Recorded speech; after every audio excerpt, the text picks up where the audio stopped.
मेरा भाई सरकारी दफ्तर में बहुत बड़ा अफ़सर था। उसने पापा को कहा कि अब आप सब्ज़ी की रेहड़ी लगाना छोड़ दीजिए। ये बहुत छोटा काम है, लोग देखेंगे तो मेरी बेइज्जती होगी। बस आप घर में बैठकर आराम से खाइए। लेकिन पापा ने मना कर दिया और कहा मैं सब्ज़ी की रेहड़ी ज़रूर लगाऊंगा। सब मोहल्ले वाले हमारा मजाक उड़ाते हैं कि इतना सब कुछ होने के बाद भी बूढ़े बाप से रेहड़ी लगवाते हैं। बेटों को शर्म नहीं आती, ये लोग बाप का ख्याल नहीं रखते। एक दिन मैं और भाई गुस्से में आकर पापा की रेहड़ी को आग लगा दी। सब कुछ जलकर राख हो गया। उस दिन पापा बहुत रोए थे। भाई बहुत खुश था, लेकिन कुछ दिनों के बाद भाई ने अपना असल चेहरा दिखाना शुरू कर दिया। हमें खाने पीने के ताने देता और हमें हर चीज़ के लिए तरसा कर रख देता। एक दिन गुस्से में भाई ने हमें घर से निकाल दिया। हम उस रात भूखे रहे और पापा के पैर पकड़कर माफ़ी मांगने लगे। हमें आपकी रेहड़ी को आग नहीं लगानी चाहिए थी, लेकिन उस टाइम हम सब पर एक मुसीबत आन पड़ी थी। जब पापा तो स्कूल में छुट्टी का टाइम हो गया था और मैं बैग उठाए अपनी सहेलियों के साथ स्कूल से बाहर निकल रही थी। हम सब सहेलियां बातें करती हुई बाहर आ रही थी कि मेरी नज़र अचानक से मेरे पापा की रेहड़ी पर गई और मैंने शर्म से चेहरा दूसरी तरफ घुमा लिया। मैं नहीं चाहती थी कि मेरी सहेलियां मेरा मजाक उड़ाए कि तुम एक रेहड़ी लगाने वाले की बेटी हो और सबके सामने मेरी बेइज्जती हो जाए। इसलिए मैं जल्दी से उन्हें बाय बाय कर देना चाहती थी और रास्ता बदल कर अपने घर आ गई। मेरा नाम मीरा है। हम दो बहनें थी और दो भाई थे। मेरी माँ सरकारी स्कूल की टीचर थी। हम एक अच्छी और हंसी खुशी ज़िंदगी बिता रहे थे। मम्मी पापा बेहद प्यार था और घर में बड़ी खुशियाँ थी और रुपए पैसों की कोई तंगी नहीं थी। माँ के होते हुए हमें किसी चीज़ की कोई कमी नहीं थी। माँ ने हम सब भाई बहनों को बहुत प्यार से पाला था। माँ के होते हुए पापा को भी काम करने की कोई ज़रूरत नहीं थी, बल्कि पापा सारा दिन घर में पड़े रहते और घर का काम निपटाते और हम बच्चों को और माँ को स्कूल छोड़ते और वापस लेने भी आते। ये सब जिम्मेदारी पापा की ही थी। पापा माँ के आने से पहले ही घर के काम निपटा लेते। पापा का काम सिर्फ बाजार से सौदा लाना नहीं था, बल्कि पापा घर का वह सारा काम भी कर लेते जो मम्मी के करने का होता। पापा का कहना था कि तुम्हारी माँ थकी हारी स्कूल से घर आती है, ऐसे में ये नहीं चाहता कि उसे घर का काम भी करना पड़े। मेरे पापा ज़्यादा पढ़े लिखे नहीं थे, माँ ज़्यादा पढ़ी लिखी थी। माँ शादी से पहले तो नौकरी नहीं करती थी, मगर शादी के बाद उन्हें सरकारी नौकरी मिल गई थी, जबकि पापा को कोई नौकरी नहीं मिली थी। पापा नौकरी की तलाश में रहे और जब भी कभी नौकरी मिलती तो वह नौकरी ज़्यादा दिनों तक ना चल पाती। न जाने क्यों पापा को कुछ साल में ही नौकरी से जवाब मिल जाता था। मेरे ननिहाल का कहना था कि मेरे पापा को काम करने की आदत ही नहीं, बल्कि मुफ्त की रोटियां तोड़ने की आदत पड़ चुकी है। हम बहन भाइयों का भी यही ख्याल था, क्योंकि हमारे आस पड़ोस में सभी आदमी नौकरी करने जाते और उनकी पत्नियां घर बैठकर घर का काम काज करती, जबकि पापा को जो भी नौकरी मिलती वे छोड़कर आ जाते। इसका मतलब तो साफ ही था कि पापा जानबूझकर नौकरी छोड़ दिया करते थे, क्योंकि वे नौकरी करना ही नहीं चाहते थे। खैर, माँ को पापा की नौकरी करने या ना करने से कोई फ़र्क नहीं पड़ रहा था, क्योंकि वह खुद अच्छा कमा रही थी और उन्हें पापा के घर में रहने से काफ़ी आराम भी था। माँ का कहना था, जब मैं अपनी साथी सहेलियों का हाल देखती हूँ, किस तरह वे दो कश्तियों पर सवार स्कूल में नौकरी भी करती हैं और घर पहुँचकर घर का सारा काम भी निपटाती हैं और बच्चे भी संभालती है, तो मुझ पर तो भगवान की कृपा है। मुझे तुम्हारे पापा जैसा पति मिला है, जिसने मुझे कभी बच्चों और घर के कामकाज की फिक्र होने ही नहीं दी। जब हम बहन भाई छोटे थे तो माँ आराम से हमें पापा के सहारे छोड़कर चली जाया करती थी। उन्हें हमारी तरफ से कोई फिक्र नहीं होती थी, क्योंकि पापा हमारा बहुत अच्छे से ख्याल रखते थे। जबकि माँ स्कूल से आने के बाद खाना खाकर आराम करती। खाना वगैरह तो मेरे पापा बना लिया करते थे। माँ शाम को बच्चों को ट्यूशन भी पढ़ाया करती थी। उससे माँ की और ज़्यादा आमदनी बढ़ जाया करती थी। माँ जबकि बड़े स्कूलों की लड़कियों को भी पढ़ाती थी। फिलहाल माँ के पास ट्यूशन पढ़ने के लिए बड़ी लड़कियाँ भी आती थी, जो माँ को फीस भी अच्छी खासी दिया करती थी। मेरी माँ साइंस की टीचर थी। हम माँ से पैसे लेकर पापा के साथ बाजार करने के लिए जाते थे और अपनी मर्जी के हिसाब से चीज़ें खरीद कर लाते थे। माँ ने कभी पैसों के मामले में हम पर हाथ नहीं रोका था, बल्कि हमारी हर फरमाइश और ख्वाहिश को पूरी करती। शायद इसकी यही वजह थी माँ को हमें बहुत जल्द छोड़कर चले जाना था। मैं उस वक्त 7वीं क्लास में थी जब माँ की अचानक ही मृत्यु हो गई। मेरी बड़ी बहन ने 10वीं के पेपर दिए थे और सबसे बड़ा भाई कॉलेज में था और सबसे छोटा भाई चौथी क्लास में था। हमारी तो दुनिया ही लुट गई थी। माँ हंसती खेलती स्कूल गई थी, मगर स्कूल में ही माँ की तबीयत ऐसी बिगड़ी कि उनको दिल का दौरा पड़ गया और उन्हें अस्पताल में एडमिट करवाया गया। माँ 3 दिन अस्पताल में रही। डॉक्टर ने कहा था कि वो बहुत जल्दी ठीक होकर अपने पैरों पर घर जाएंगी। माँ बिल्कुल ठीक भी हो गई थी। जिस दिन उन्होंने अस्पताल से डिस्चार्ज होकर घर आना था, उसी दिन माँ को दोबारा दिल का दौरा पड़ा और इस बार दिल का दौरा जानलेवा साबित हुआ था और माँ अपनी जान से हाथ धो बैठी थी। हमें तो माँ की मौत का यकीन ही नहीं हो पा रहा था। ऐसा बिल्कुल भी नहीं लग रहा था कि उनकी मौत हुई है। उनकी अर्थी को देखकर ऐसा लग रहा था जैसे वह सो रही हूँ। वह साफ सुथरी गोरी रंगत वाली चारपाई पर लेटी इस दुनिया से हम बहन भाइयों को छोड़कर जा चुकी थी। माँ की मौत का सदमा बहुत बड़ा था, जो हमारे लिए बर्दाश्त करना बड़ा मुश्किल था। चारों बहन भाइयों का रो रो कर बहुत बुरा हाल था। पापा ने हम चारों को बहुत हिम्मत दिया था। उन्होंने हमें बहुत तसल्ली दी और हौसला दिया। हमें अपने सीने से लगाकर खुद भी सिसक उठे थे और असल में वह भी माँ से बहुत प्यार करते थे। तभी तो माँ का इतना ख्याल करते थे। हमारा दुख इतना बड़ा था, किसी की भी दी गई तसल्ली और हौसला हमारे काम नहीं आने वाला था। हम पर जान निछावर करने वाली हमारी माँ हमें छोड़कर इस दुनिया से जा चुकी थी। कहते हैं वक्त हर जख्म का मरहम होता है। माँ के मौत का जख्म भी धीरे धीरे भरता जा रहा था। माँ की मौत के बाद माँ की पेंशन आती थी, पर वह पेंशन बहुत कम था। हम 4 बहन भाई और पापा, हम 5 लोगों का खर्चा बड़ा मुश्किल से चलता था। मेरा एक भाई हम दोनों बहनों से बड़ा था। उसकी कॉलेज की पढ़ाई चल रही थी। वह अपनी फ़ीस भरने के लिए हर महीने पापा से काफ़ी पैसे ले जाता। माँ की नौकरी के तरफ से पेंशन मिलने वाला पैसा जल्दी ही ख़त्म हो जाता। पापा ने नौकरी की तलाश शुरू रखी थी, मगर पापा को कहीं भी नौकरी नहीं मिल सकी थी। पापा की इतनी अच्छी एजुकेशन नहीं थी, वह ज़्यादा पढ़े लिखे नहीं थे।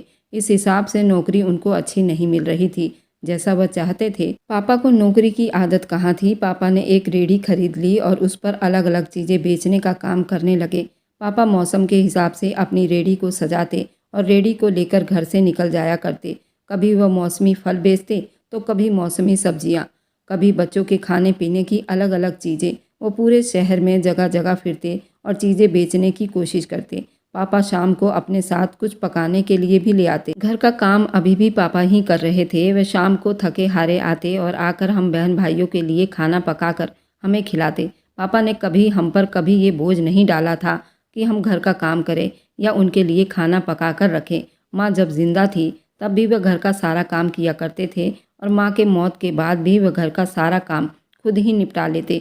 वह नहीं चाहते थे कि उनकी बेटियों को किसी तरह की तकलीफ पहुँचे। हमें पापा का ठेला लगाना एक आंख नहीं भाता था। मेरे बहन भाई पापा के खिलाफ उठ खड़े हुए थे। हमने पापा को समझाने की बहुत कोशिश की थी। पापा, आपके ठेला लगाने से हम सबकी बेइज्जती होती है। मगर पापा का कहना था उनके पास उसके सिवा और कोई दूसरा काम नहीं जिसमें आमदनी अच्छी हो।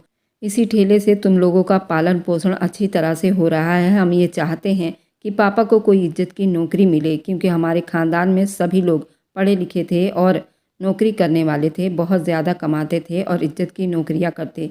ऐसे में पापा का ठेला लगाना बहुत बुरा समझा जाता। मेरी सारी कजनें हमें ताना देती और पापा के ठेले लगाने का मजाक उड़ाती। इसलिए हम चाहते कि पापा जल्दी ये काम बंद कर दें। उसके अलावा हज़ारों काम थे। पापा और कोई भी काम कर सकते थे, मगर न जाने क्यों पापा को ठेले लगाने का बड़ा शौक था। मैं स्कूल जाती तो मुझे स्कूल की छुट्टी के बाद पापा अपना ठेला लिए स्कूल के बाहर खड़े दिखाई देते। पापा ने इस बार अलग अलग चीज़ें रखी हुई थी। लड़कियां बड़े शौक से पापा के ठेले से चीज़ें खरीदती। मैं नहीं चाहती थी कि मेरे दोस्तों को कभी ये पता चले कि ठेला लगाने वाला आदमी असल में मेरा बाप है। मुझे अपनी बेइज्जती महसूस होती। फ़िलहाल मैं पापा के सामने कभी नहीं जाती, रास्ता बदल कर जाती, किसी दूसरे रास्ते की तरफ मुड़ जाती। मैंने पापा को साफ साफ कह दिया था कि वो मेरे स्कूल के बाहर ना खड़ा हुआ करें, मगर पापा पर तो जैसे मेरी बातों का कोई असर नहीं होता। शायद पापा को मेरी परवाह ही नहीं थी। मेरे मना करने के बावजूद भी स्कूल के सामने आकर खड़े हो जाते। उनका कहना था स्कूल की छुट्टी के टाइम उनकी अच्छी सेल हो जाया करती है, वरना उन्हें पूरे शहर में जगह जगह घूमकर चीज़ें बेचनी पड़ती है, जबकि स्कूल की लड़कियां उनसे जल्दी जल्दी काफ़ी सारे सामान खरीद लिया करती हैं। इसलिए पापा स्कूल के बाहर अपनी रेहड़ी लेकर खड़े रहते थे, मगर मुझे ये सब बिल्कुल भी बर्दाश्त नहीं था। मेरा दिल चाहता था कि मैं पापा के ठेले को आग लगा दूं, मगर मजबूरी थी। कमाई का बस एक यही रास्ता था। हमें जितना भी बुरा लगता, मगर ये भी हकीकत थी। फ़िलहाल हमारे पेट भरने का एक ये आखिरी सहारा ठेला था। मैंने 10वीं पास कर लिया था, कॉलेज में एडमिशन ले लिया। मेरी एक दोस्त थी रागनी, कॉलेज में एडमिशन लेने में उसने मेरी काफ़ी मदद की थी। वह भी इसी कॉलेज में पढ़ती थी। वह एक सरकारी कॉलेज था। फ़िलहाल उसकी ज़्यादा फ़ीस नहीं थी। पापा ने खुद ही मेरी फ़ीस भरी और मैं कॉलेज जाने लगी। रागिनी का आजकल हमारे घर में काफ़ी आना जाना था। मुझे समझ नहीं आता था वह हम पर इतनी मेहरबान क्यों हो रही थी। वह जब भी आती पापा के ठेले को देखते हुए मुंह भौं बनाने लगती। ये चीज़ें बेकार हैं, हम लोगों के घर में सभी अच्छी नौकरियां करते हैं। वह हमेशा ऐसे शब्द बोलती, हमारा दिल दुखाती थी। और मेरी बहन सोचती किस तरह इस ठेले से जान छुड़ाई जाए ताकि हमें अपनी दोस्त के ताने ना सुनना पड़े। कुछ दिनों में ही हमें एहसास हो गया कि रागिनी और मेरे भाई का चक्कर चल रहा था। असल में वो हमारे लिए नहीं बल्कि भाई के लिए आती थी, क्योंकि वह भाई के पास बैठकर कई घंटे तक बातें करती और भाई हमें किसी न किसी काम के बहाने वहाँ से उठा देता। कभी हमसे पकोड़े बनवाता तो कभी खाने पीने की चीज़ें बनवाता। भाई ने कॉलेज के बाद ट्यूशन पढ़ाना शुरू कर दिया था। फिलहाल उसके पास पैसे होते और जब रागिनी आती तो मज़े मज़े की चीज़ें बनवाकर रागिनी को खिलाता और उसके सहारे हम लोग भी खा लेते। इस तरह हम खूब मौज मस्ती करते। पापा तो सुबह के गए रात को ही वापस लौटते। फिलहाल उनको घर के बारे में कुछ भी मालूम नहीं हो पाता। भाई के कॉलेज की पढ़ाई ख़त्म हुई तो रोज़गार की तलाश में निकल गया और वह सुबह सवेरे अपनी डिग्रियां संभाले तैयार होकर निकल जाता। रात गए वापस लौटता। उसने शहर की छोटी बड़ी सभी कंपनियों में नौकरी के लिए इंटरव्यू दिए थे। उसे उम्मीद थी उसे जल्द ही नौकरी मिल जाएगी। हम भी भाई के लिए प्रार्थना कर रहे थे उसे जल्द से जल्द अच्छी नौकरी मिल जाए, हमारे घर की समस्याएं खत्म हो जाए। और उसने कई सरकारी नौकरी निकालने के लिए भी पेपर दिए थे। एक दिन वह खुशी खुशी घर आया। उसके हाथ में मिठाई का डब्बा था। मैं उसे देखते ही समझ गई थी कि आज उसको नौकरी मिल गई है। उसने जल्दी ही ये खुशखबरी हमें सुनाई तो हम दोनों बहनें खुशी से निहाल हो गए। भाई की नौकरी लगने का मतलब ये था कि पापा के उस ठेले से जान छूट जाती। पापा जैसे ही घर आए मैंने जल्दी पापा को खुशखबरी सुनाई। पापा को साफ साफ बता दिया कि आज से उनको अपना ठेला लगाने की ज़रूरत नहीं। पापा हल्का सा मुस्कुरा दिए। वह अपने बेटे की कमाई पर अपना हक समझकर हाथ पर हाथ रखकर नहीं बैठ सकते। वह तो कहने लगे, मैं तो अपना ही काम करूँगा जो मैं करता आया हूँ। मेरी आमदनी हमेशा तुम लोगों के लिए रहेगी। मैंने हैरानी से पापा की तरफ देखा था। पापा, अब हमें आपकी आमदनी की ज़रूरत नहीं, हमारे भाई की आमदनी हमारे लिए काफ़ी रहेगी। मैंने पापा को साफ साफ बता दिया था, मगर पापा मुस्कुरा रहे थे। उन्होंने हम लोगों से बहस ना की और ना ही अपना ठेला छोड़ा। भाई नौकरी पर जाने लगा और पापा ने अपनी वही रूटीन रखी। पापा सुबह सवेरे ठेला लेकर निकल जाया करते। मैं तो इस बात पर अफसोस कर हाथ मलती रह जाती थी। मैं चाहती थी भाई की नौकरी लगते ही पापा अपना ठेला उठाकर साइड में रख दें। ऐसा नहीं हुआ। भाई की नौकरी लगते ही वह हम पर रोब झाड़ना शुरू कर दिया कि हम पापा से बात करें कि उसका रिश्ता रागिनी के लिए ले जाएं। हम लोग भाई के मुंह से रागिनी का नाम सुनकर बहुत खुश हो गए थे। पापा रागिनी का नाम सुनकर हैरान थे, मगर उन्होंने मना नहीं किया था। उन्होंने कहा कि कोई अच्छी मुहूर्त देखते ही रागिनी के पापा से उसका हाथ भाई के लिए मांग लेंगे। हम सब बहुत खुश थे। कुछ ही दिनों में पापा हम सबको लेकर रागिनी के घर गए और उसके पापा से उसका हाथ मांग लिया। उसके पापा ने शादी के बारे में सोचने के लिए टाइम मांगा। कुछ दिनों के बाद ही उनकी तरफ से हाँ सुनने को मिल गई। भाई बहुत खुश था, हम भी उसकी खुशी में खुश थे। पापा ने शादी के लिए 2 साल का टाइम मांगा था, क्योंकि अभी हमारे हालात अच्छे नहीं थे। भाई की नई नई नौकरी लगी थी। घर में खर्चा देता तो घर का कुछ काम करवाने के बाद ही उसकी शादी होने वाली थी, मगर भाई इतने पर ही खुश था। उसका वैसे भी अभी शादी करने का कोई इरादा नहीं था। उसे तो खुद सेटल होने के लिए अभी टाइम चाहिए था। रिश्ता पक्का होने के बाद रागिनी तो हमारे घर नहीं आती थी, लेकिन उसके साथ मेरे भाई फ़ोन पर बराबर बात होता रहता था। मैंने अक्सर भाई को उसके साथ फ़ोन पर बातें करते सुना था। मैं आंगन में बैठी मौसम का आनंद ले रही थी। आज शाम से ही बादल छाए हुए थे और ठंडी ठंडी हवाएं चल रही थी। तभी मैंने पापा को घर में दाखिल होते देखा था। पापा ने अपना ठेला घसीट कर आंगन में खड़ा किया और खुद भी चुपचाप जाकर मेरे सामने वाली चारपाई पर बैठ गए। मैंने एक गुस्से भरी नज़र पापा के ठेले पर डाली थी। आज मैं इस ठेले का कुछ करके ही रहूँगी, मैंने अपने दिल में सोचा और पापा के लिए पानी लेने चल दी। पापा के सोते ही मैं रसोई की तरफ बढ़ी और वहाँ से माचिस और चूल्हे के पास पड़ी मिट्टी का तेल निकाल लाई। मैंने अपनी बहन को पहले ही अपने इरादे में शामिल कर लिया था। उसने पहले तो बड़ी बातें सुनाई, फिर बाद में वह भी मान गई। हम दोनों पापा के ठेले के पास पहुँच चुके थे। मैं मिट्टी का तेल पापा के ठेले के चारों तरफ छिड़क दिया था और उसमें आग लगा दी। थोड़ी ही देर में पूरा ठेला आग के लपेटे में आ गया था और मेरी बहन भागकर अपने कमरे में जाकर छुप गई थी। कुछ ही देर में पापा की आंख खुली तो वह शोर मचाते हुए ठेले की तरफ जा पहुँचे, मगर इतनी देर में ठेले का काफ़ी नुकसान हो चुका था। पापा ने आग बुझाने की पूरी कोशिश की और उसके ऊपर पानी की बाल्टियाँ भर भर कर डाली।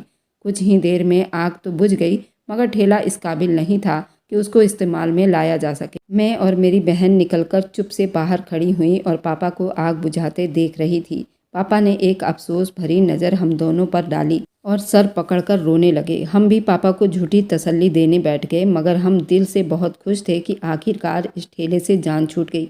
पापा को शायद अंदाज़ा हो गया था ठेले को आग हमने जानबूझकर लगाई है, मगर वो बोले कुछ भी नहीं। वो गुमसुम होकर वापस जाकर अपने चारपाई पर लेट गए तो हम दोनों बहनें भी अंदर जाकर आराम से सो गई। उस दिन के बाद से पापा काफ़ी चुप रहने लगे। वह पहले भी इतना नहीं बोलते थे। मेरी माँ के मौत के बाद वैसे ही बहुत चुप हो गए थे। उन्होंने अपना दिल बाहर की दुनिया में लगा लिया था। वह सुबह सवेरे ठेला लेकर निकलते तो शाम गए वापस लौटते और उसके बाद घर के कामकाज में बिजी हो जाते। मगर ठेला जल जाने के बाद पापा को सारा दिन घर में बिताना पड़ा। पापा घर का काम निपटा लेते, मगर फिर चुपचाप अपने चारपाई पर बैठ जाते। मैंने पापा को एक दो बार दिल बहलाने की कोशिश की, मगर वे हूँ हाँ से ज़्यादा जवाब ना देते। मैंने भी फिर पापा को उनके हाल पर छोड़ दिया और हम अपनी बातों में बिजी हो गए। पापा चारपाई पर पड़े पड़े ही बीमार हो गए। अब वो अपनी चारपाई से भी ज़्यादातर नहीं उठ पाते थे और लेटे पड़े रहते। घर का काम काज भी हम दोनों बहनों पर आ पड़ा था। हम जैसे तैसे काम करके निपटा लिया करते। भाई का कहना था कि हम उसका भी काम करते, जबकि हमारे बस में इतना काम करना नहीं था। कॉलेज से आने के बाद हमें घर की सफाई भी करने के साथ साथ खाना भी पकाना पड़ता, कपड़े भी धोने पड़ते, जबकि भाई अपने कपड़े हमसे ही प्रेस करवाया करता था। हमने तो कभी कपड़े प्रेस नहीं किए थे। फिलहाल हमसे कपड़े सही से प्रेस ना हो पाते। भाई हमसे झगड़ा शुरू कर देता और बुरा भला कहने लगता। हम हैरान थे कि भाई के तेवर कमाई करते ही बदल गए थे। ये शादी के बाद क्या करेगा?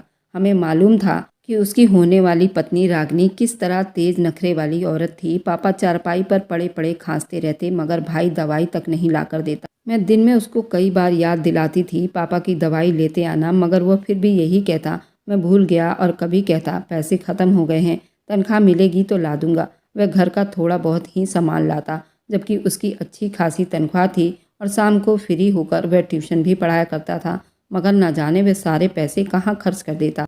मुझे तो कभी कभी ये लगता था कि वह रागनी को पैसे भिजवाया करता था। एक दिन मैंने गुस्से में उसे यही बात कह दी तो वह बुरा मान गया, मुझसे झगड़ा करने लगा। उसने हम दोनों बहनों के साथ खूब लड़ाई की और हम दोनों को घर से निकाल दिया। हम सारी रात भूखे प्यासे गली के कोने में एक टूटे फूटे घर में छुपकर बैठे रहे। वह घर काफ़ी साल से खाली पड़ा था। सुबह को भाई जैसे ही नौकरी के लिए घर से निकला, हम दोनों जल्दी घर में आ गई। रोते हुए पापा की चारपाई की तरफ गई। पापा ने बिल्कुल ठीक कहा था कि बेटे की कमाई पर हक समझना बेवकूफ़ी है, जबकि हमने भाई की कमाई पर हक समझकर बहुत बड़ी गलती कर दी थी। पापा ठेला पर पैसे कमा कर लाते तो उन्हें बहुत खुशी मिलती। इस तरह फिर बिजी रहते तो उनका टाइम भी अच्छा बीत जाता था, जबकि उनके हाथ पांव चलते रहते थे। इस तरह उनके हाथ पैरों की एक्सरसाइज भी होती रहती। जब तक मेरे पापा काम पर रहते कभी बीमार नहीं हुए थे, मगर काम छोड़ने के बाद वे जल्दी ही बीमार हो गए। हमने नादानी में पापा के साथ बहुत बुरा किया था। हम जल्दी ही पापा के तरफ बढ़े और उनके पांव पकड़कर माफ़ी मांगने लगे। यही टाइम था हम अपने जुर्म अपने मुंह से स्वीकार कर लेते। हमें माफ़ कर दें पापा, हमने जानबूझकर आपके ठेले को आग लगाई थी ताकि आप ठेले पर सामान बेचना बंद कर दो। पापा ने हमारी किसी बात का कोई जवाब नहीं दिया, वैसे ही चुप रहे, लेटे रहे। कभी ऐसा नहीं हुआ था कि उनकी बेटियां रो रही हों और पापा को कोई परवाह न हो। वह तो हम पर जान निछावर करने वाले बाप थे, जो हमसे घर के काम तक नहीं करवाते थे। पापा ने आज तक ना तो हमें डांटा था और ना ही ऊंची आवाज़ में बात की थी। कभी हमारी कोई ख्वाहिश तक रद्द नहीं की थी। फिर आज पापा को अपनी रोती बिलखती बेटियों पर तरस क्यों नहीं आ रहा था? मुझे पापा के पाँव काफ़ी ठंडे मालूम पड़ रहे थे। मैंने जल्दी पापा के चेहरे की तरफ देखा। हम पर तो मुसीबत आन पड़ी थी। पापा की आंखों की पुतलियाँ उल्टी हो गई थी, जबकि मुंह खुला हुआ था। पापा इस दुनिया में नहीं थे। न जाने उनकी मौत को कितना टाइम बीत चुका था। जब भाई ने हमें घर से निकाला था उस टाइम भी पापा जिंदा नहीं थे, वरना पापा हमें बाहर जाने ही नहीं देते। अब तो हमारा रो रो कर बुरा हाल था। भाई को भी दफ्तर में खबर पहुंचा दी गई थी। कुछ देर में वह भी पहुंच गया था। पापा की मौत से वह भी परेशान था। मुझे मालूम था हमारे सर से अब साया छिन चुका है। भाई से किसी तरह की कोई उम्मीद नहीं थी। छोटा भाई काफ़ी छोटा था। पापा के मौत के बाद भी रागिनी के घर वालों ने जल्दी मचा दी थी। उन लोगों ने कभी मना नहीं किया और रागिनी विदा होकर हमारे घर चली आई। भाई का व्यवहार तो हम पहले ही देख चुके थे। फिलहाल हम अब अपने काम से काम रखते थे, उनके किसी बात में दखल अंदाजी नहीं करते। रागिनी घर का कोई काम नहीं करती। उसने घर का सारा काम हम दोनों बहनों पर लाद दिया था। फिर भी हम चुप थे। हमारा कॉलेज जाना भी बंद करवा दिया था, मगर हमें बोलने की परमिशन नहीं थी। मेरी बड़ी बहन मुझे यही समझाती कि चुप करके सब बर्दाश्त करती रहो, वरना भाई हमें घर से भी निकाल देगा तो हम कहाँ जाएंगे। रागिनी हमसे लड़ने के बहाने ढूंढती रहती। वह नहीं चाहती थी हम उसके पति पर बोझ बनकर रहें, मगर हमारे पास कोई और ठिकाना नहीं था। हम चुपचाप सब बर्दाश्त कर रहे थे, मगर फिर भी कोई न कोई बात ऐसी हो जाती। रागिनी अपना मूड खराब कर लेती। रात को भाई के आते ही हमारी शिकायत लगानी शुरू कर देती और भाई हमसे लड़ाई करता। हम दोनों बहनें अपने माँ बाप को याद करके रोती रहती। मुझे बिल्कुल अंदाज़ा नहीं था कि माँ बाप के बगैर ज़िंदगी इतनी मुश्किल हो जाएगी और भाई जैसा सगा रिश्ता भी खोखला हो जाएगा। भाई और रागिनी ने मिलकर अपना अलग घर बना लिया था। मुझे पहले ही शक था कि वह रिश्ता पक्का होने के बाद से ही अपनी कमाई रागिनी को दिया करता था। वे दोनों मिलकर पैसे जमा कर रहे थे। उन्होंने अपना एक अच्छा खासा घर बना लिया था। वे दोनों अलग घर में चले गए, जबकि हम तीनों भाई बहन इसी घर में रह गए। रागिनी ने हमें झूठे मुंह साथ चलने को कहा था। मैं जानती थी कि रागिनी हमें साथ रखने के लिए सिर्फ रिश्तेदारों की वजह से कह रही है, कल को कोई उन्हें बुरा ना कह सके और वह लोगों की नज़रों में अच्छी बनी रहे। मगर हकीकत ये थी वह हमें अपने साथ ले जाना नहीं चाहती थी। उनका व्यवहार हमारे साथ यहाँ पर इतना बुरा था, वह अपने घर ले जाकर हमारे साथ कैसा व्यवहार रखती। हम दोनों बहनों ने अकेले रहने में ही अपनी भलाई समझी। हम दोनों बहनें छोटे भाई के साथ रह गई और उन दोनों के साथ जाने से साफ मना कर दिया था। मैंने पापा का वही ठेला दोबारा से मरम्मत करवाया। वह काफ़ी हद तक जल चुका था, मगर उसके पहिए ठीक थे। फिलहाल उसमें कुछ और पैसे लगाकर मरम्मत करवाया था। मैं घर के बाहर ही ठेला रख लिया करती थी। दिन में पराठे बनाकर लोगों को खिलाया करती और रात को अंडा फ्राई करके लोगों को खिलाती। और हम तीनों भाई बहन घर के रोजी रोटी के लिए ऐसे ही कमाई करने लगे। अब तक हम अपने पापा के काम को बुरा समझते रहे। अब हम खुद अपने पेट के लिए उस रेडी पर काम करने पर मजबूर थे। मुझे पापा के दुख और तकलीफ का अब अच्छे से अंदाज़ा हो गया था। ठेले के जरिए कमाई करना इतना आसान नहीं था। पापा तो पूरा दिन हर जगह चप्पे चप्पे फिरते रहते और कितना थक जाया करते थे। मैं घर के बाहर ही ठेले पर बैठकर थक जाती। धूप और गर्मी से मेरा बुरा हाल हो जाता और ग्राहकों के इंतजार में बैठना मुझे बहुत मुश्किल और परेशानी दिखाई दे रहा था। अब मुझे अपने बाप के दर्द का अच्छी तरह से अंदाज़ा हो गया था। वे हम भाई बहनों के लिए घर से कमाने के लिए निकलते थे। पापा के जिंदा रहते ही मेरी बड़ी बहन का मोहल्ले से ही रिश्ता आया था। मोहल्ले में रहने वाला एक लड़का मेरी बहन को पसंद करता था, मगर भाई ने साफ साफ मना कर दिया था कि हम लोग गली मोहल्ले से रिश्ता नहीं लेंगे, उसकी शादी बाहर करेंगे। अब भाई खुद तो हमें छोड़कर चला गया था। फिलहाल रोहन के माँ बाप दोबारा हमारे घर पर आए थे। वह देख रहे थे कि हम दोनों बहनें कितनी मुश्किल से ज़िंदगी बिता रहे हैं। अब जो भी फैसला करना था हमने खुद ही करना था। मेरी बहन को भी वह लड़का पसंद था। वैसे भी वह अच्छे खाते पीते घर से संबंध रखते थे और उसको मना करना बेवकूफ़ी था। फिलहाल मैं और मेरी बहन ने उस रिश्ते के लिए हामी भर ली। हमने शादी का छोटा सा प्रोग्राम किया था। मेरी बहन और रोहन की शादी बिल्कुल साधारण तरीके से कर दी गई थी और सीमा उसके घर चली गई। सीमा का कहना था मैं भी उसके साथ उसके घर चलूं। रोहन की माँ ने मेरे सर पर हाथ रख दिया था। हमारी कोई बेटी नहीं, इसलिए तुम हमारे घर ही चलो, मेरी बेटी बनकर रहो। मगर मुझे ये पसंद नहीं था, मैं अपनी बहन के ऊपर बोझ बन जाऊं। मैंने मेरी बहन सीमा के जाने के बाद अपना ठेला लगाने का काम अच्छी तरह संभाल रही थी और मेरा छोटा भाई भी अब कॉलेज में चला गया था और मैं ये चाहती थी मैं अपने माँ बाप के घर में ही रहूं, मगर उन लोगों ने मुझे रहने नहीं दिया। मेरी बहन मुझे ज़बरदस्ती अपने साथ अपने घर ले गई। हमने पापा का घर बेच दिया और उसमें 4 हिस्से लगा दिए, जबकि हमने दोनों बहनों ने अपना हिस्सा अपने पास रख लिया और अपने छोटे भाई को भी अपने साथ रख लिया और उसका हिस्सा भी अलग से निकाल दिया। कुछ साल के बाद रोहन के ससुराल से ही मेरे लिए भी रिश्ता आया। मैंने अपनी शादी की जिम्मेदारी सीमा के सास ससुर को दे दी थी। आखिरकार उन्होंने मुझे माँ बाप की तरह ही संभाला था। वे बहुत अच्छे लोग थे। मैं उनकी मोहब्बत पर हैरान होने लगी थी, साथ उनके एहसान मंद थी। मेरे लिए रिश्ता आ गया और रिश्ता स्वीकार कर लिया गया। मैं दुल्हन बनकर अपने पति की ज़िंदगी में चली गई। मेरे पति का नाम अर्जुन था। वह एक अच्छा इंसान था। उन्होंने मेरा हर तरह से ख्याल रखा था। मैं अपने घर में आकर बेहद खुश थी। मैं अपने पिछली ज़िंदगी को याद करती तो बहुत दुखी हो जाया करती थी, मगर मैं इस बात पर खुश थी कि भगवान ने मुझे और ज़्यादा परीक्षाओं में नहीं डाला और हम सबको बचा लिया और एक अच्छी सी ज़िंदगी दी।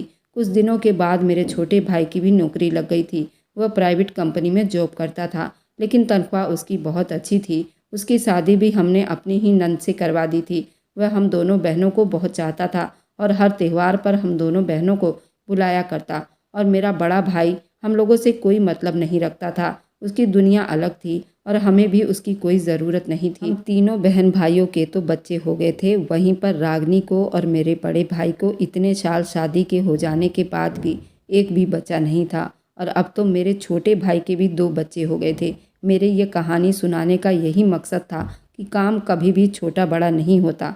किसी भी काम में कोई बेइज्जती नहीं होती। इंसान को हमेशा मेहनत से कमाकर खाने में कभी कोई शर्म महसूस नहीं करनी चाहिए।